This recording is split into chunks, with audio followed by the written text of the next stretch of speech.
자, 오늘 유다와 요셉 지파의 경계를 통해서 우리가 믿음으로 산다는 것이 무엇인지 오늘 저녁에는 우리가 함께 나눠 보길 원합니다. 여러분, 이제 땅 분배가 시작되어지면서 사실 땅의 이 분배를 가장 처음 하게 된 지파가 이 유다와 요셉 지파예요. 여러분, 그 이유를 우리는 지난 시간에 나누었었죠. 왜요? 여러분, 이 요셉 지파 조금 더 구체적으로 돌아가면 요셉 지파에는 크게 므낫세와 에브라임, 큰 아들과 작은 아들로 나누게 되어지고, 이 에브라임 지파에는 모세를 이어서 인도자가 되어지는 누가 이 에브라임 지파의 지도자가 되어집니까? 여호수아. 그리고 그 여호수아는 나중에 모세 이후에 이스라엘 백성들 전체를 이끄는 지도자가 되어져요. 그리고 이 유다 지파에서는 여러분 가데스 바네 정탐꾼 사건에서 또 여호수아와 함께 믿음의 보고를 했던 유명한 사람이 있죠. 누굽니까? 갈렙. 여러분, 이 갈렙이 속한 유다 지파, 그리고 여호수아가 속한 에브라임 지파.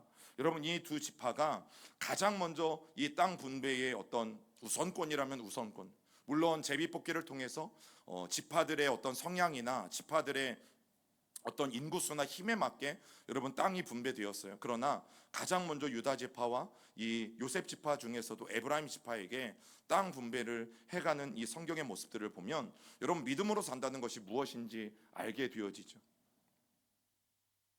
갈렙과 여호수아가 믿음으로 산 결과라는 것을 우리는 너무나 쉽게 알아차릴 수 있게 돼요. 그렇기 때문에 오늘 이 저녁에 저와 여러분들이 함께 좀 결단해야 되는 마음이 뭐냐면, 우리 가운데 그 갈렙과 같은 정말 하나님을 신뢰하는 마음이 있기를, 또 여호수아와 같이 정말 하나님을 온전히 믿고 따르는 그 순종의 마음이 있기를 오늘 저와 여러분들이 이 설교 전부터 다시 한번 마음 가운데 결단을 하고 오늘 이 설교를 함께 우리 나아갔으면 좋겠습니다.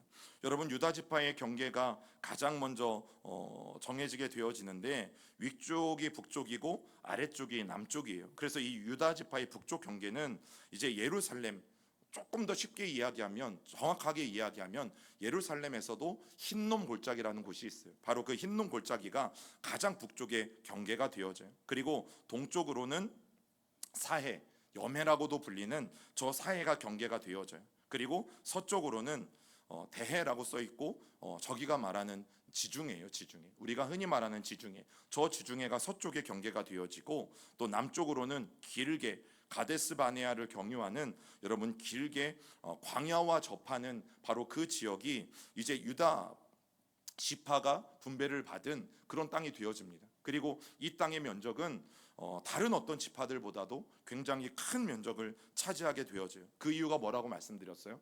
하나님께서 이 땅 분배의 가장 제일 원칙은 인구수에 비례해서 땅을 주는 것. 인구가 많으니까 넓은 땅을 주셨고요, 인구가 적은 지파는 적은 땅을 주셨어요. 여러분, 이것이 하나님의 분배 원칙 중에 하나였어요. 그 말씀이 오늘 여호수아 15장 1절에서 4절, 이 북쪽은 예루살렘 흰놈 골짜기, 또 동쪽은 사해, 또 서쪽은 지중해, 또 남쪽은 광야와 접하고 있는 이곳이어서 하나님께서 정말 자세하게 그 지명을 말씀해 주는 것이 오늘 말씀인데, 제가 미처 옮겨놓지 않았네요. 우리 한 번만 더 띄워주시겠습니까? 위에. 네. 자, 우리 한 번만 더 읽어봅니다. 시작. 또 유다 자손의 지파가 그들의 가족대로 제비 뽑은 땅의 남쪽으로는 에돔 경계에 이르고, 또 남쪽 끝은 신 광야까지라. 또 그들의 남쪽 경계에는 여매의 끝 남향한 해안만에서부터, 다음이요, 아그라빔 비탈 남쪽으로 지나 신에 이르고, 가데스 바네아 남쪽으로 올라가서 헤스론을 지나며 아달로 올라가서 돌이켜 길가에 이르고, 거기서 아스몬에 이르러 애굽 시내로 나아가 바다에 이르러 경계의 끝이 되나니 이것이 너희의 남쪽 경계니라. 1절부터 4절까지 전체가 이제 이 유다 지파의 남쪽 경계를 정확하게 설명하고 있어요. 그 지도가 바로 여러분들이 보신 이 지도 중에서 가장 아랫줄에 이 빨간 줄, 그래서 오른쪽에서부터 제일 끝에 서쪽은 이제 지중해를 만나고 또 블레셋 사람들의 땅과 접해 있는 그 땅을 여러분 그들이 남쪽 경계로 분배받게 되어져요. 그리고 이제 성경에서 점점 등장하는 족속이 우리가 너무 잘 아는 블레셋이라는 족속이에요. 그리고 이 블레셋이라는 족속에서 우리가 알고 있는 가장 유명한 사람은 누굽니까? 다윗과 싸움을 했던 누구예요? 골리앗이에요. 여러분 이 골리앗이 바로 블레셋 사람이에요. 그리고 이제 이 블레셋 사람들의 위협이 여러분 점점 시작되게 되어지는데, 자, 이집트 애굽의 람세스 3세 때에 여러분 이 블레셋 사람들은 원래는 저기 사진 왼쪽 위에 보시면 그레데라는 섬, 이 섬 출신의 사람들입니다. 원래 블레셋 사람들은, 오늘 성경이 말하는 이제 블레셋 사람들은 원래 이 가나안 땅에 들어와서 살고 있었던 민족이 아니고 원래는 섬 사람들이에요. 그레데라고도 하고 갑돌이라고도 하는 바로 그 섬 사람들이 이주를 하기 시작해요. 여러분 그들이 애굽으로 이주한 다음에 또 애굽에서 여러분 지도에 보시는 가자라고도 하고 요즘 이슈가 되고 있는 그 이스라엘 땅의 가자 지구, 예, 그리고 가사라고도 하고, 가자나 가사나 같은 말인데 바로 저 지역에 들어와서 이제 블레셋 사람들이 이주해 와서 살게 된 민족이에요. 그러니까 원래는 그들은 해양 민족이었고 그 해양 민족들이 살 길을 찾아서 육지로 이동해 온 사람들이 여러분 우리가 알고 있는 이 성경에 등장하는 블레셋 사람들이에요. 그리고 이 블레셋 사람들이 바로 서남쪽, 가나안 땅의 서남쪽에 위치해서 이제 살게 되어져요. 자, 그 말씀이 오늘 세 군데를 보면 나와요. 우리 읽어볼까요? 신명기 시작. 또 갑돌에서 나온 갑돌 사람이 가사까지 각 촌에 거주하는 아윗 사람을 멸하고 그들을 대신하여 거기에 거주하였느니라. 자, 갑돌, 그레데 옆에 뭐라고 써 있어요? 갑돌이라고 써 있고, 이 갑돌에서 나온 갑돌 사람들이 원래는 이곳에 아윗 사람들이 살고 있었어요. 그런데 이 아윗 사람들을 몰아내고 블레셋 사람들이 힘이 셌겠죠. 그리고 그곳에 정착해서 살아가게 되어지는데, 여러분 그 이야기를 신명기 말씀이 하고 있어요. 그리고 예레미야 47장 4절도 보면 예레미야도 이렇게 기록합니다. 시작. 이는 블레셋 사람을 유린하시며 두로와 시돈에 남아있는 바 도와줄 자를 다 끊어버리시는 날이 올 것임이라. 여호와께서 갑돌섬에 남아있는 블레셋 사람을 유린하시리라. 여러분 그 갑돌섬에 어떤 사람이 남아있다고요? 블레셋 사람. 왜 이 갑돌섬에 블레셋 사람들이 남아있을까? 여러분 원래 블레셋 사람들의 고향이 그레데섬, 이 갑돌섬이었기 때문이에요. 또 아모스 9장 7절에 보면 이렇게 말씀해요. 시작. 여호와의 말씀이니라. 이스라엘 자손들아, 너희는 내게 구스 족속 같지 아니하냐? 내가 이스라엘을 애굽 땅에서 블레셋 사람을 갑돌에서 아람 사람을 기르에서 올라오게 하지 아니하였느냐? 뭘 말하고 있어요? 지금에 있는 이 성경 시대에 있는 블레셋 사람들을 갑돌에서부터 올라오게 하셨다라고 하나님이 분명하게 말씀해주고 계세요.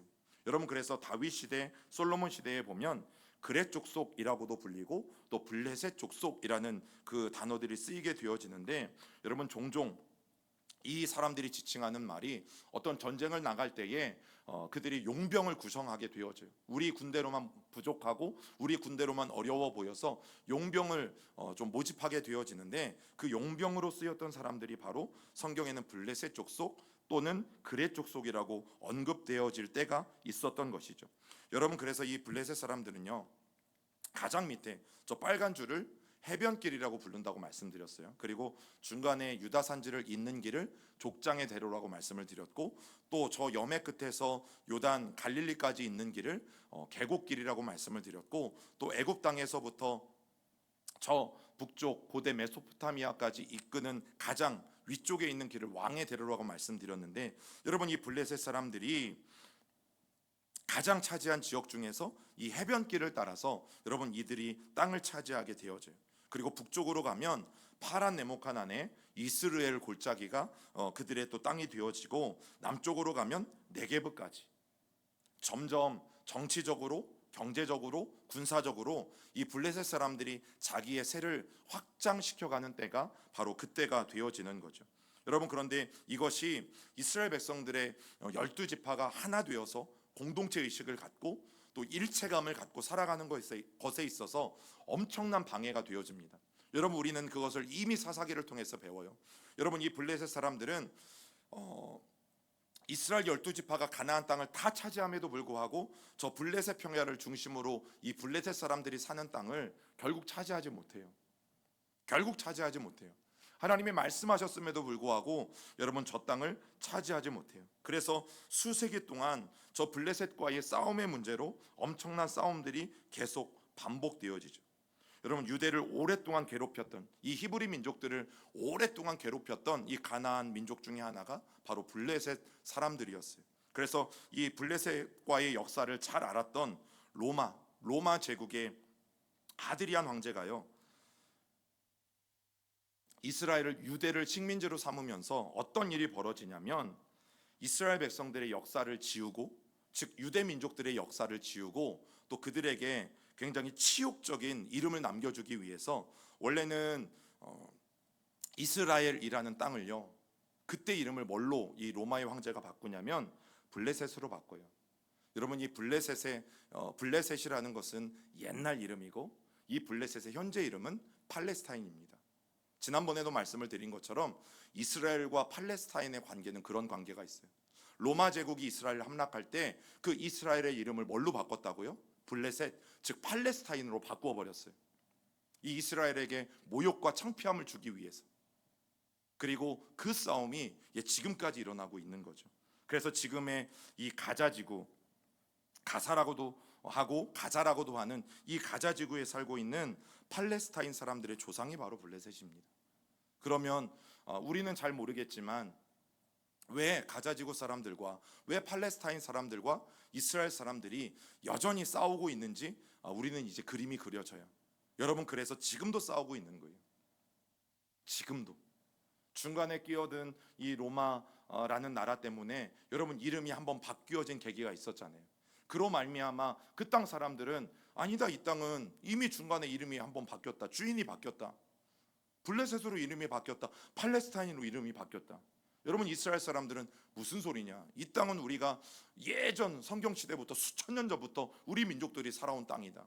여러분 그걸 가지고 그들이 지금 싸우고 있는 거죠. 자, 다시 성경으로 돌아오면 그래서 이 블레셋 사람들이 쉐팔라 주요 골짜기들을 지배하고 또 그 주위 가운데 살아가면서 가능하면 여러분 땅을 넓히고 싶겠어요? 아니면 땅이 줄어들면 좋겠어요? 땅을 넓히고 싶은 거죠. 여러분 이 블레셋 평야 위주에 살았던 이 사람들이 점점점 산지, 유다 산지든 또 에브라임 산지든 점점점 그들의 땅을 넓혀가고 싶은 마음은 누구에게나 있는 것 아니겠어요? 그런데 사무엘 때에, 그리고 사울 때에, 그리고 요나단은 여러분 이 블레셋 사람들이 그들의 범위를 넓혀오지 못하도록 엄청난 노력들을 했던 것들을 성경은 기록하고 있죠. 그리고 블레셋과 밀접한 관계를 가지고 있었던 다윗에 이르러서야 여러분 블레셋이 끊임없이 확장하려는 노력들을 그래도 잠시나마 못하게 막을 수 있었어요. 누구를 죽임으로? 골리앗을 죽임으로.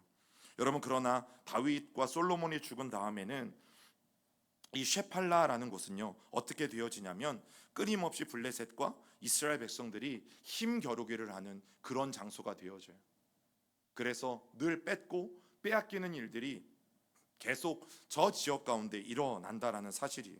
여러분 이들이 밀고 당기는 이 가나안의 역사를 보면 저 지역이 정말 흥미롭고 그런 곳이 되어진다라는 사실이에요. 그런데 중요한 것은 저 빨간색 가장 해변과 인접한 이 해변길 근처에 자리한 이 가나안 족속, 이 가나안 족속과 또 해양 민족이라고 불렸던 이 블레셋 민족은요 이스라엘 백성들이 정착하는 데 있어서 가장 큰 걸림돌이었다는 사실입니다. 그리고 결국에는 이들을 온전히 몰아내지 못한 것이 여러분 역사적인 증거로 남아 있어요. 성경의 12지파 중에요 이 단지파, 저 단지파가 하필 블레셋 사람들의 옆에 땅을 분배받게 되어져요. 그러면 이 블레셋 사람들이 얼마나 강한지는 이미 소문을 들어서 알고 있었고 또 옆에 살면 뭐 시간만 조금 지나면 너무나 뻔하게 알 것 아니겠어요? 그래서 이 단지파 사람들은 과연 우리 지파가 존재할 수 있을까?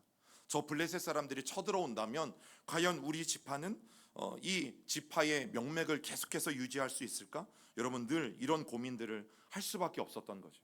그런데 이 단지파의 고민이 잘못된 것이 무엇인가 하면 나머지 11지파를 믿지 못하는 거죠. 나머지 11지파가 만약 내가 위험에 처했을 때 블레셋이 우리 지파를 공격하고 또 우리 지파를 쓰러뜨리려고 하는 그런 상황에서 나머지 11지파가 우리를 도와줄 것이다. 여러분, 이것에 대한 믿음이 없었던 것은 나중에 우리가 분명히 알 수 있게 되어져요. 자, 그리고 나서 이제 이 가나안 땅의 중부 지역을 여러분 요셉 지파가 차지하게 되어집니다. 이 중부 지역에 특별히 요셉 지파를 말할 때는요, 이 요셉 지파는 지도에 보시는 세겜과 실로 근처에 여러분 에브라임 지파가 차지하게 되어지는데, 여러분 이스라엘 지파의 집회 장소로도 유명한 곳이 바로 저 실로와 세겜이라는 지역이에요. 왜냐하면 저 실로라는 곳에 성소가 있었던 것으로 추정되어지는 장소가 바로 저곳인데, 그들이 예루살렘 어떤 성전을 짓고 그곳에서 예배하기 이전에 아직 이스라엘 백성들은 성막에서 하나님을 예배하죠. 그리고 그 성막이 있었던 장소가 바로 실로였어요. 에브라임 지파, 즉 요셉 지파의 중심이 되어지는 바로 실로에 하나님을 예배하는 성막이 있었고, 여러분 이스라엘 백성들은 저곳을 중심으로 또 굉장히 끈끈한 유대 관계를 유지하면서 살아가게 되어지는데, 실로가 중요한 이유는 저것 때문이에요. 바로 저곳에 하나님이 말씀하셨던 성막이 있었기 때문이죠. 그리고 이제 베냐민이 요셉의 형제라는 것을 고려하면요, 여러분 북쪽, 가장 북쪽 이스라엘 골짜기에는 므낫세 지파, 그리고 이 중앙에는 에브라임 지파, 그리고 가장 오른쪽에는 베냐민 지파가 이 중앙산지 지역을 쭉 연결해서 차지하게 되어져요.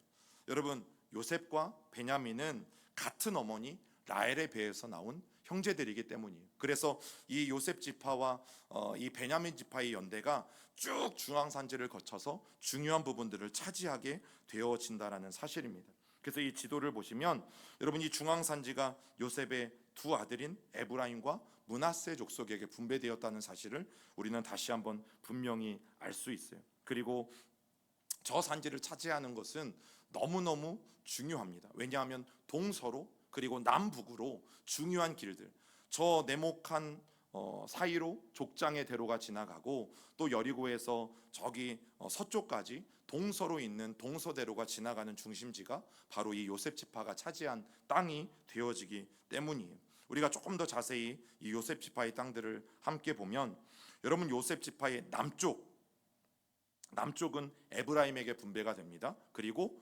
북쪽은 므낫세 지파에게 분배가 됩니다. 그런데 이 요셉 지파 자손의 경계 중에서 가장 예민한 곳이 남쪽이에요. 에브라임 지파가 속한 그 남쪽이에요. 왜냐하면 여러분 이스라엘에서 12지파 중에 가장 강한 두 지파가 누구라고 말씀드렸어요? 지금 언급되어지고 있는 여호수아가 속한 에브라임 지파, 그리고 또 한 지파는 갈렙이 속한 유다 지파. 여러분 이것을 잊으시면 안 돼요. 왜 이 두 지파가 가장 강합니까? 그 어느 누구보다도 뛰어난 믿음의 조상인 여호수아와 갈렙이 있기 때문이죠.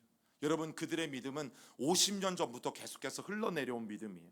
어느 날 생겨난 믿음이 아니라 가데스 바네아의 정탐꾼 사건에서부터 저들은 우리의 밥이라고 하나님의 말씀을 믿고 선포했던 그들의 믿음, 그리고 하나님이 저들을 우리 손에 붙이셨으니 우리가 능히 이기리라고 선포했던 그 믿음을 가졌던 사람이 에브라임의 여호수아였고 유다의 갈렙이었어요. 그래서 그들이 가나안 땅에 정착하고 나서도 이 12지파 중에 가장 왕성한 지파가 누구라고요? 에브라임 지파와 그리고 유다 지파. 그런데 늘 우리가 하는 이야기가 있잖아요. 한 곳에, 한 모임에, 한 단체에 머리가 둘일 수는 없어요. 그래서 이 에브라임 지파와 유다 지파가 늘 으르렁거려요.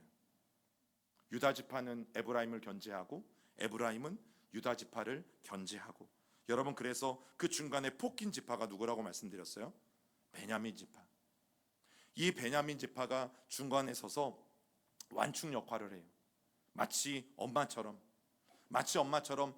부모와 아버지와 자녀 사이를 중재하는 엄마처럼 이 베냐민 지파가 에브라임과 유다 지파 사이에 꼭 껴서 완충 역할을 해요.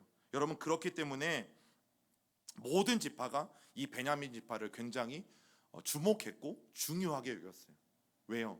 만약에 완충 역할을 하는 이 베냐민 지파가 조금이라도 에브라임 편을 들으면 어떤 일이 일어나요? 아니면 반대로 조금만 더 유다 지파의 편을 들으면 어떤 일들이 일어나요? 엄청난 일들이 일어나겠죠. 물론 무슨 형제주 간에 엄청난 일이 일어납니까? 여러분 우리는 이미 주일날 배웠어요. 므낫세 지파였던 기드온이 끝까지 이 미디안의 두 장수를 추적하게 되어질 때에 스콕 사람들과 브누엘 사람들이 떡을 안 주었을 때 너무너무 화가 나서 돌아오는 길에 어떡합니까? 그 책임자들을 살육했잖아요. 형제지간인데 이 숫곳과 브누엘 사람들은 어느 지파였어요? 갓지파였어요. 여러분, 그런 일들이 일어나잖아요. 형제지간에 싸움이 일어나지 않는다라는 법 없다라는 것을 우리는 이미 너무나 경험해서 잘 알고 있어요. 그래서 먼저 동쪽에서 시작해서 여러분 서쪽으로 쭉 이어지는 여리고에서부터 저기 예루살렘까지 이어지는 여러분 이 중요한 길은 모두가 다 이용할 수 있도록, 또 예루살렘부터 베델에 이르기까지 여러분 그 길이 쭉 나지게 되어지고, 또 여기에서 서쪽으로 쭉 내려가면 정문 역할을 하는 베토론 길이라는 불리는 길이 생기게 되어지는데, 이 길이 바로 에브라임 지파의 땅입니다. 그리고 이제 그 오른쪽으로는 기랏 여아림 길이라고 생기게 되어지는데, 이 길은 유다 지파의 길이에요. 이 길이 동쪽에서 중앙산지에서 이제 서쪽까지, 서쪽의 해안 평야까지 이어주는 매우 중요한 도로가 되어진다는 사실이고, 이 중요한 두 도로를 벳호론길은 가장 강대한 지파 중에 하나인 에브라임 지파가 차지하는 거고, 또 파란색의 이 길 여아렛 길은 바로 유다 지파가 차지하는 것들을 여러분 우리가 성경을 통해서 보게 되어지죠. 자, 그 다음에 이제 북쪽 땅 분배가 일어나게 되어지는데, 이 북쪽 땅을 분배받는 므낫세 지파를 보면요, 여러분 므낫세 지파에서 이미 장자였던 마길 자손은 요단강을 건너오지 않습니다. 우리가 성경을 읽을 때 꼭 기억해야 될 것은 가나안의 온전한 가나안 땅에 살고 있는 지파는 9개 지파와 절반 지파예요. 그리고 2개 지파와 그 절반 지파는 어디에 살아요? 요단강을 건너오기 전에 살아요. 그래서 아래에서부터 르우벤, 갓, 그리고 므낫세의 반지파가 요단강 동편에서 건너오지 않고 여러분 그들은 요단강 동편에 살게 되어져요. 자, 그런데 이 므낫세 지파의 이야기에서 너무너무 중요한 이야기 중에 하나가 바로 이 슬로브앗의 딸들의 이야기예요. 여러분, 슬로브앗은 므낫세 지파 중에 족장 중에 하나입니다. 그런데 이 슬로브앗이 죽게 되었고, 결국에는 아들이 없고 자녀들이 딸만 있어서 모든 족장들이 이제 땅을 기업으로 분배받을 때 이 슬로브앗 집안은 아들이 없어서 땅을 분배받지 못하는 억울한 일이 일어나는 거죠. 여러분, 이때 슬로브앗의 딸들이 5딸들이 포기하지 않았어요. 그리고 모세 앞에 나아갑니다. 모세 앞에 나아가서 아버지의 우리 아버지 슬로브앗의 몫의 기업을 달라고 당당하게 여러분 모세 앞에 요구하는 장면들이 민수기에 등장하게 되어져요. 여러분, 그들이 조목조목 모세에게 했던 말이 뭐냐면, 우리 아버지 슬로브앗은 여호와를 거슬러서 반역한 고라 자손의 그 무리에 들지 않았었다. 우리 아버지도 광야에서 죽게 되었지만, 물론 가데스 바네의 정탐꾼 사건에 하나님을 믿지 못하고 또 스스로 잘못한 죄가 있어서 가나안 땅에 들어가지 못하고 죽게 되어진 것은 맞지만, 그것을 제외하고 하나님을 반역한 일이 없다라고 말하는 거죠. 그렇기 때문에 우리 집안이 기업을 물려받지 못한다라는 것은 하나님의 법에도 어긋난다고 생각한다고 여러분 그들의 억울함을 호소해요. 여러분, 왜냐하면 당시의 유산 상속은 남자들에게만 있었습니다. 저한테 왜 그러냐고 따지지 마세요. 제가 그런 게 아니고 그 당시에 법이 그랬고, 그 당시에 이스라엘 백성들도 그 법을 따르고 있었던 것들을 보게 되어져요. 여러분, 심지어 아들을 못 낳으면 저주를 받아서 아들을 못 낳은 것이라고 생각할 정도였어요. 그렇다면 여러분, 우리가 유추할 수 있는 게 뭐냐면, 아들이 없이 죽은 이 슬로보앗이 정말 중대한 죄를 범한 것은 아닐까? 주변 사람들의 생각 속에 그런 생각을 충분히 할 수 있었던 것을 우리가 알게 되어져요. 그때 이 슬로보앗의 딸들이 말한 게 뭐냐면, 우리 아버지는 절대 기업을 물려받지 못할 만큼의 큰 죄를 저지른 적이 없다. 그렇기 때문에 우리에게도 마땅히 아버지가 받아야 될 기업을 주어야 된다라고 요구하고 있는 것입니다. 여러분, 이스라엘의 각 지파 그리고 각 가문이 하나님 언약 안에 있다라는 것을 이 슬로보앗의 딸들이 분명하게 밝혀주고 있어요. 그렇기 때문에 아버지의 이름이 그 지파 안에서 계속 이어지는 것은 하나님의 약속이라는 것을 여러분 이 딸들은 분명히 믿고 있었어요. 그래서 우리 집안에 아들이 없어도 우리는 마땅히 아버지의 딸들이기 때문에 하나님의 기업을 우리는 유산으로 물려받아야 된다는 것을 강력하게 요구하고 있는 거죠. 그때 모세가 처음 맞닥뜨린 상황이었거든요. 처음 맞닥뜨린 어떤 문제였어요. 그래서 그가 하나님 앞에 나가 기도합니다. 하나님, 이 문제를 제가 어떻게 할 수 없고 저도 처음 맞닥뜨리는 문제인데 하나님 어떻게 할까요? 그때 하나님이 모세에게 어떤 말씀을 주세요? 슬로보앗의 딸들의 말이 옳다. 그들에게도 기업을 주는 것이 맞다라고 말씀해 주세요. 여러분, 하나님이 얼마나 선하신 분인지 보세요. 그리고 하나님의 약속이 얼마나 신실하신지 보세요. 아들이 없는 상황에서 딸들의 기업을 상속하게 하셨어요.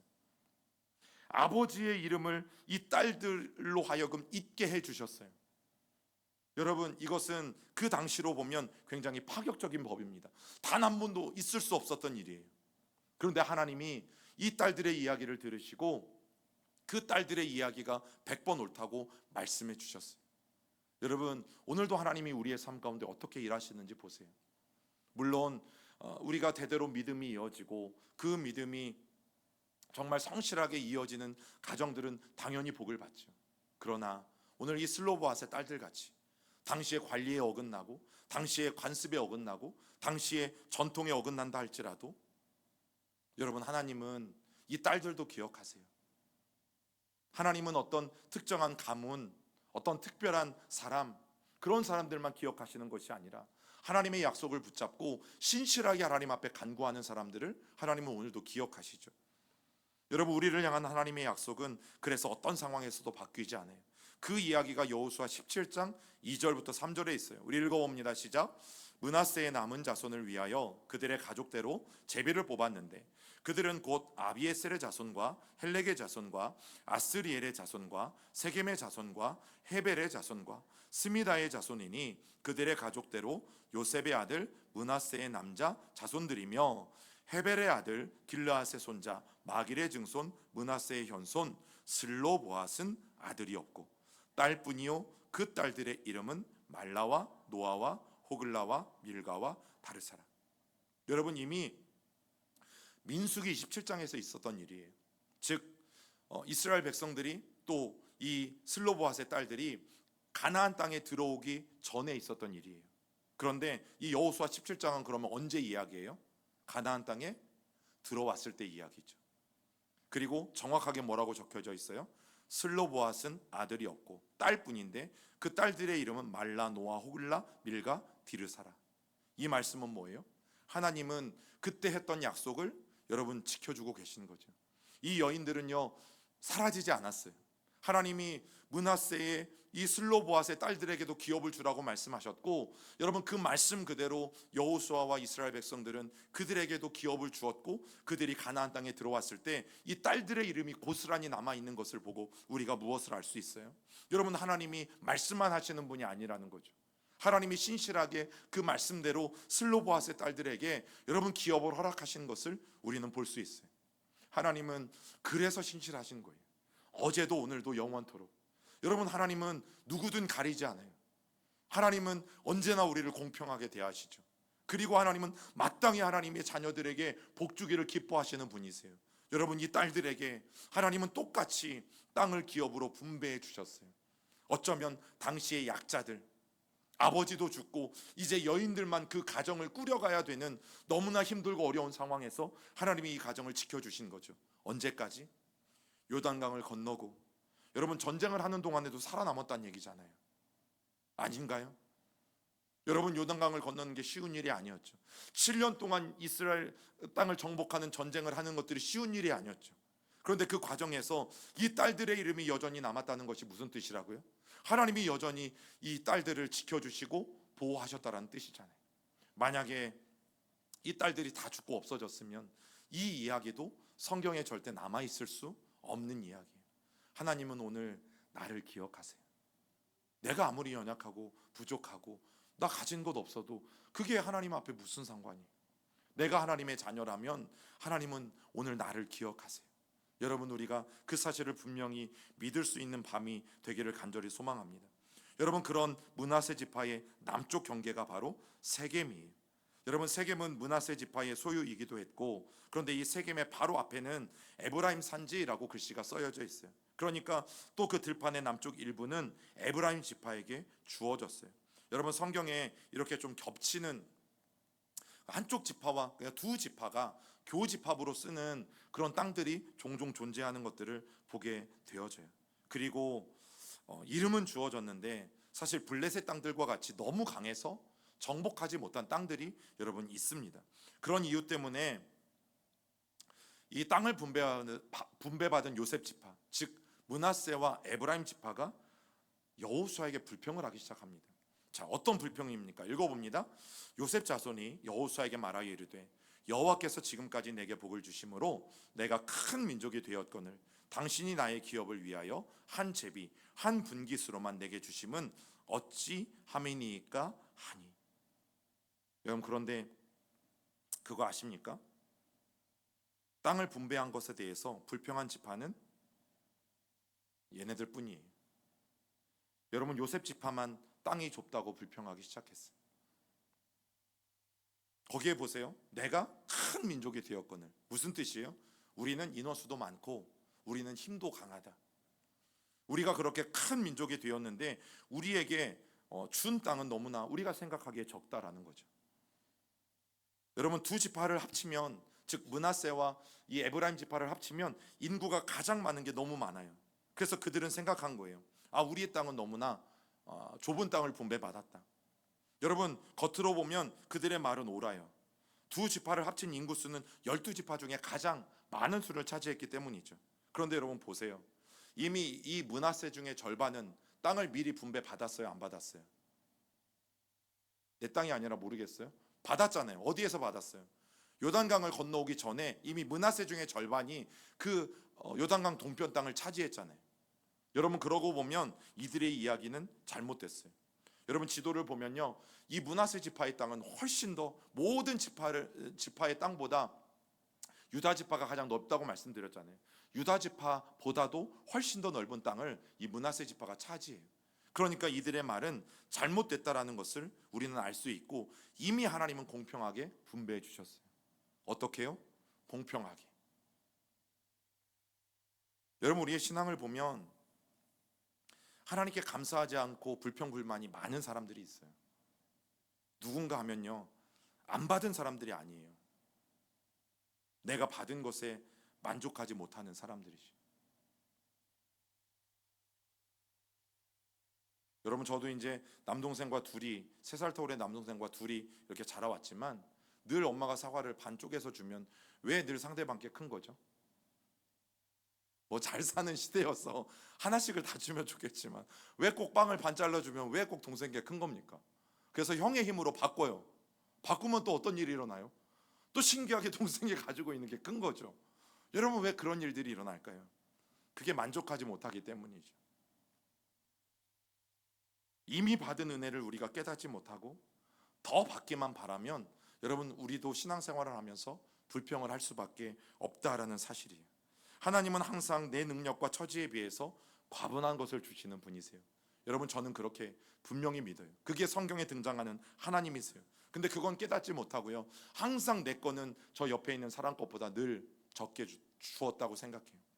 식당에도 가면 똑같이 짬뽕을 3그릇을 시켰는데 꼭 내 짬뽕에 들어있는 면만 적잖아요. 내 짬뽕에 해물만 적고 왜 꼭 상대방 것만 많이 주는지. 여러분 그런데 그거는 착각이잖아요.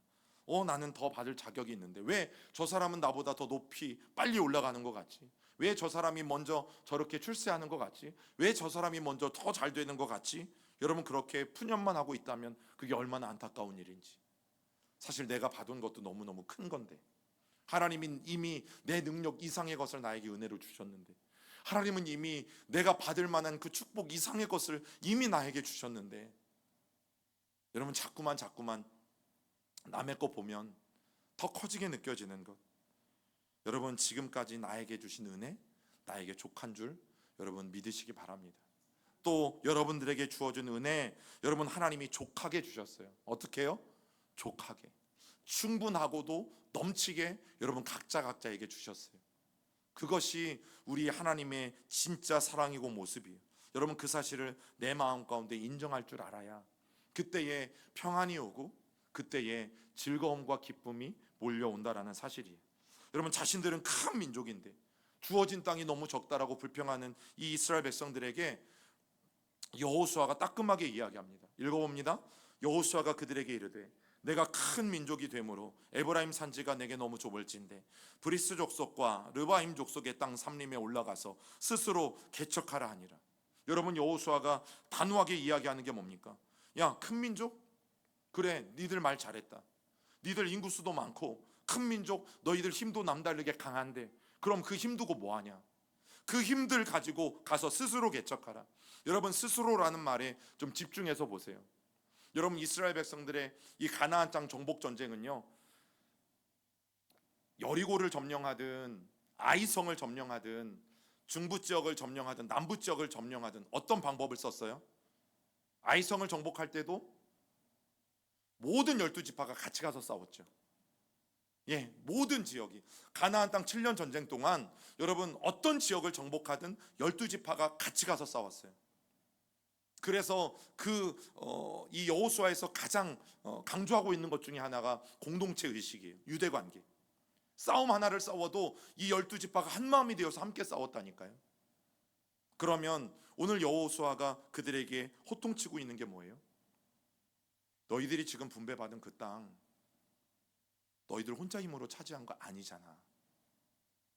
12지파가 11지파가 너희들을 도와서 같이 싸워서 우리 모두가 같이 싸워서 그 땅을 너희가 분배받은 거잖아.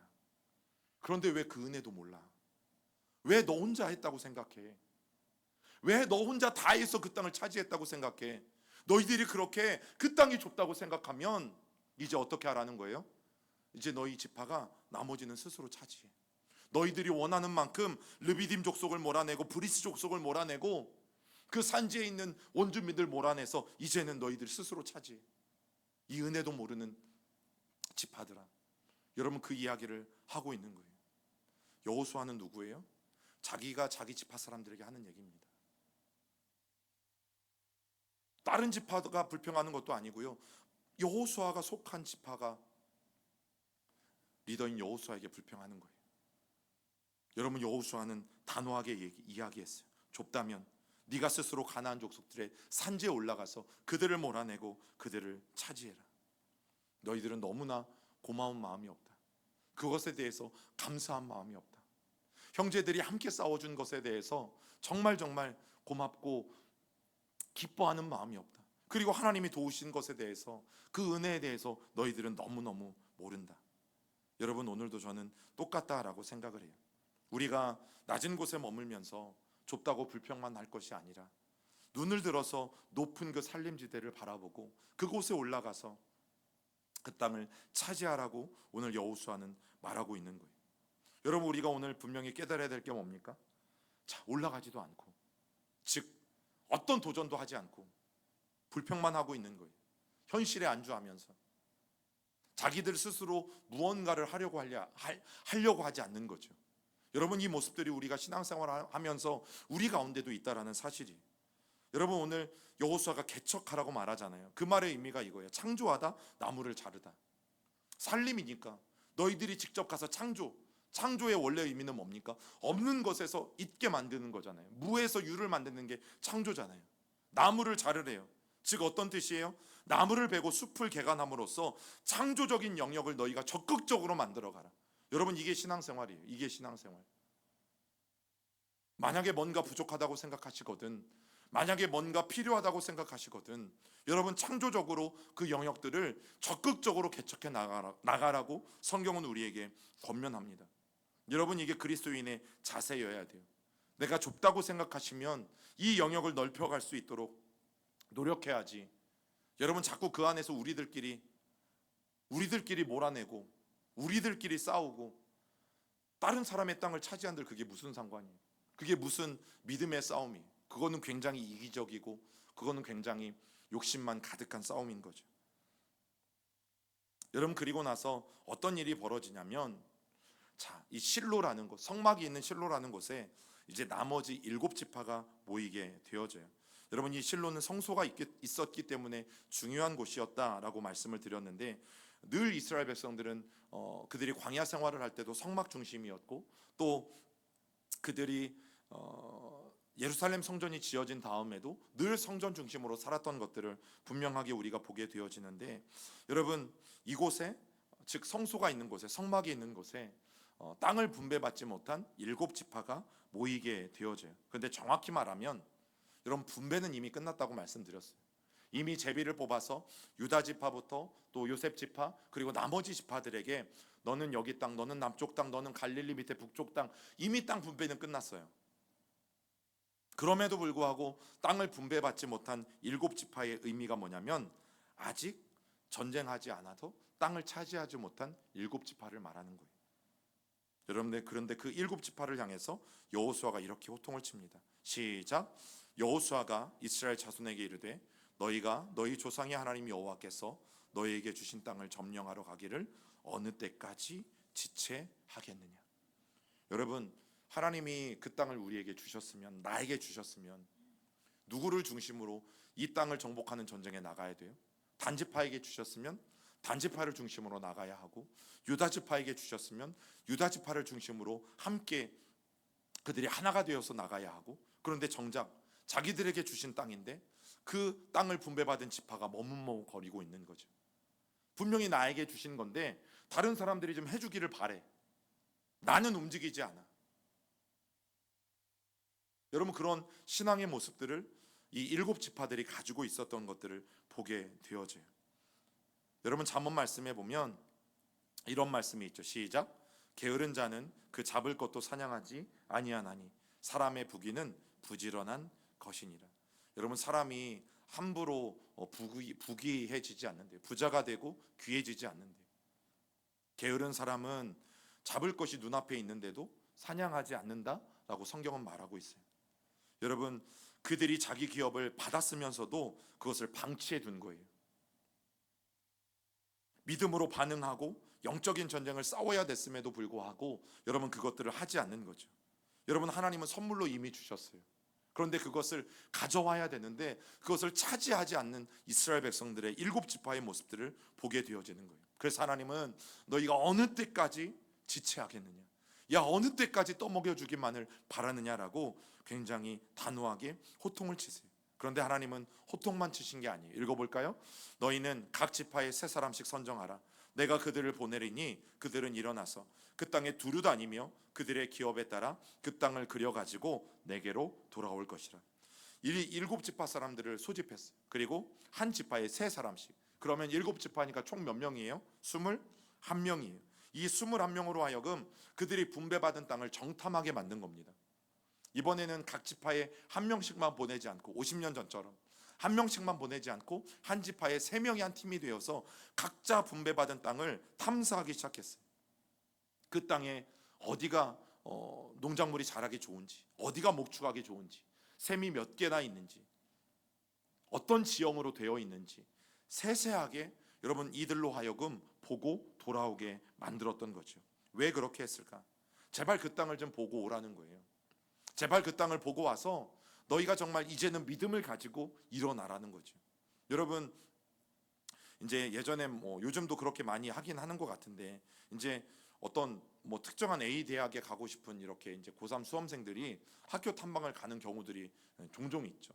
그 땅을 가서 내가 정말 가고 싶은, 오고 싶은 학교니까 이 땅을 좀 미리 보고, 와 정말 좋네. 그러면 어떤 공부하는 것에 있어서 더욱더 자극도 되고 더욱더 기대도 되고 열심히 이제 공부할 것에 대한 그 마음이 있기 때문에 그렇게 탐방을 하는 거예요.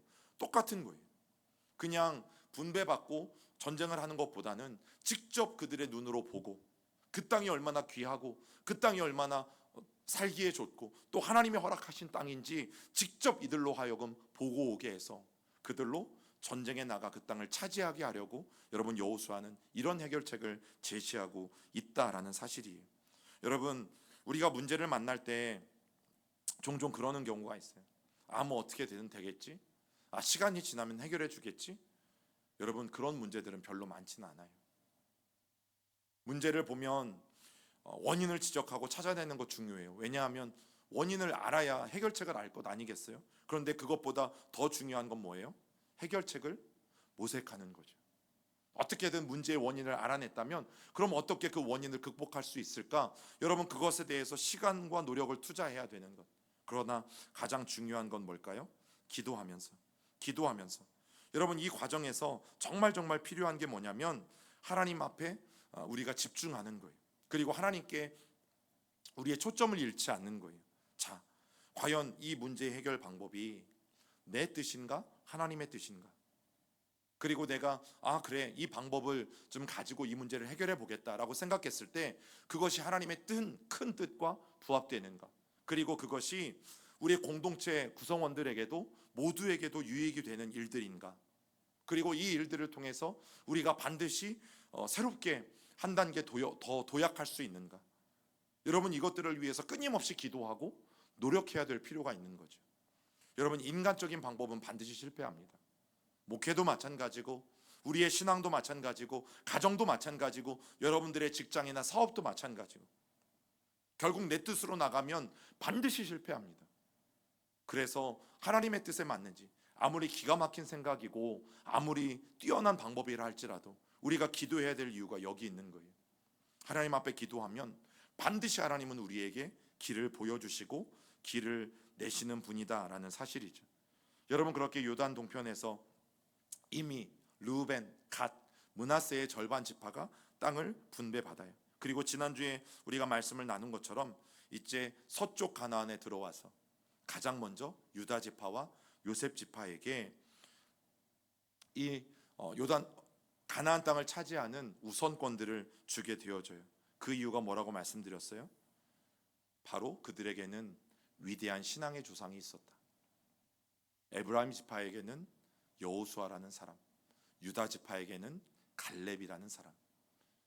그래서 우리에게 중요한 것이 뭐라고 말씀드렸어요? 오늘 내가 갈렙과 같은 사람이 되자.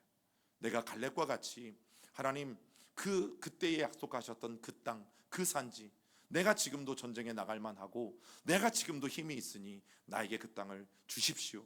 여전히 하나님의 언약의 말씀을 잊지 않고 당당하게 그 언약의 말씀을 붙들고 하나님 앞에 요구할 수 있는 여러분, 그 믿음, 갈렙과 같은 믿음의 사람이 되자. 그리고 여호수아와 같이 여러분, 원래 이제 장자 지파의 명분을 에브라임 지파가 얻게 되어져요.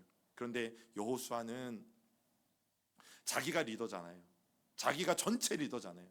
그러면 그 리더의 권한을 가지고 자기가 먼저 좋은 땅을 차지할 수도 있었다라는 사실이죠. 그런데 갈렙에게 양보하고 그리고 그들은 또 다른 땅을 차지해서 하나님의 기업을 받게 되어지죠. 여러분, 이 걸쭉한 이 두 명의 위대한 신앙인이 있었기 때문에 이 에브라임 지파와 유다 지파는 그들을 통해서 신앙이 되물림 되어지는 것들을 보게 되어져요. 그래서 무슨 말씀을 드렸어요? 내가 여호수아가 되고 내가 갈렙과 같은 믿음의 조상이 되자. 그래서 우리 자녀들에게 또 우리 교회의 미래 세대들에게 정말 내가 물려줄 수 있는 것이 있다면 바로 신앙을 물려줄 수 있는 교회, 신앙을 되물림하는 가정, 여러분, 신앙을 반드시 물려줄 수 있는 그런 우리의 인생이 되자라는 말씀을 여러분 드렸어요. 자, 그리고 베냐민 지파가 가장 예민한 땅인 에브라임과 유다 사이의 땅을 분배받았다라는 말씀도 여러분들에게 함께 나누었어요. 여러분, 이 베냐민 지파의 땅은 말의 안장처럼 저렇게 생겼어요. 그런데 이 땅은 남북도로인 족장의 길, 저 위쪽으로 파란색의 족장의 길이 나고 또 동서로 갈라지는 배토론길이 나고, 그래서 여러분 교통의 중심지고요. 모든 길이 통하는 중심지 역할을 하는 곳이 바로 이 베냐민 지파의 땅이 되어지고, 저 뒤쪽 동쪽 후문으로는 여러분 여리고까지 이어지는 동쪽 길이 열리게 되어지는 굉장히 중요한 지역이 바로 베냐민 지파의 땅이라는 사실이에요. 그래서 여러분, 이 베냐민 지파에는 작은 도시들이 사실은 굉장히 많이 포진되어 있는 것들도 우리가 다시 한번 보게 되어져요. 여러분, 그렇게 베냐민 지파와 서쪽 경계를 하는 단 지파의 땅 분배가 마지막으로 여호수아의 19장이 마무리 되게 되어지는데, 오늘 마지막으로 우리가 함께 살펴볼 땅이 이 땅이에요. 여기 연두색으로 되어 있는 땅이 빨간색 저 부분이 바로 단 지파가 원래 분배받은 땅이에요. 그런데 여러분 보시는 것처럼 요 하얀 땅이 바로 블레셋 사람들의 땅이고, 저 땅은 너무나 강한 블레셋 사람들로 인해서 정복되어지지 못해요. 그리고 단지파 사람들도 너무너무 위협이 느껴졌는지 이주를 가요. 자, 지도를 눕혀보면 이렇습니다. 그래서 저기 단지파 사람들이요 쭉 이주를 가서 저 북쪽 끝에 갈릴리 또 헬몬산 기슭에 있는 저 위에 단이라고 써 있죠. 원래 저 땅의 이름은 라이스였고 이 단지파 사람들이 이주해서 저 지역 이름을 단으로 바꾸게 되어져요. 그런데 중요한 게 뭐냐면 저 단지파 사람들은 이제 요한계시록에 가면 지파의 이름이 성경에서 지워집니다. 지파의 이름이 성경에서 사라져요. 굉장히 좋은 땅이거든요. 먹고 살기에 가나안 땅에 있는 어떤 지역보다도 훌륭한 땅이거든요. 그래서 이 단지파 사람들이 굉장히 부유하게 삽니다. 잘 삽니다. 잘 먹습니다. 그런데 결국 성경에서 사라져요. 그 이야기들은 이제 다음에 나누게 되어질 것이에요. 여러분, 믿음으로 산다는 건 결코 쉬운 건 아니죠. 믿음으로 산다는 것은 절대 쉽지 않아요. 그런데 여러분들에게 감히 부탁드리고 싶은 것은 그래도 살아냅시다. 왜냐하면 하나님께서 우리에게 믿음으로 살라고 말씀하실 때는 그것을 우리가 할 수 있기 때문에 하나님 말씀하시는 거예요. 이미 말씀드렸죠. 하나님은 이미 우리가 감당할 수 있는 것보다 더 큰 능력을 우리에게 주셨다고. 우리가 받아야 될 것보다도 더 큰 은혜를 하나님은 이미 우리에게 주셨다고. 여러분, 그러면 우리가 지금 당장 어려움과 힘든 일을 만나도 여러분 믿음으로 살아낼 수 밖에 없는 힘이 여러분 저와 여러분들에게 있어요. 이미 하나님은 우리에게 그 힘과 능력을 주셨기 때문이죠. 여러분, 아무리 적이 강해도 하나님이 능히 함께 하시면 이겨낼 수 있다라고 말씀하시지 않습니까? 또 아무리 우리의 삶에 힘든 일이 닥쳐도 이미 하나님께서 우리에게 주신 능력 때문에 살아낼 수 있다라고 말씀하시지 않습니까? 그러면 우리는 이제 해야 될 것은 딱 하나예요. 하나님이 함께 하심을 믿든지 믿지 않든지, 하나님이 나에게 능력을 너무나 과분하게 주셨음을 믿든지 믿지 않든지, 내가 그 사실을 분명히 믿는다면 아무리 어려운 환경에서도 그 믿음 때문에 살아낼 것이고, 그러나 그 하나님의 함께 하심과 능력을 믿지 못하면 우리는 하나님이 우리에게 모든 것을 주셨음에도 불구하고 살아내지 못하는 안타까운 일들이 있는 것이죠. 여러분, 살아냅시다. 하나님이 우리에게 주신 그 힘과 능력을 믿고 여러분 우리가 다시 한번 힘을 얻어서 살아냅시다. 하나님은 반드시 승리의 길로 우리를 이끌어 주실 줄 믿습니다.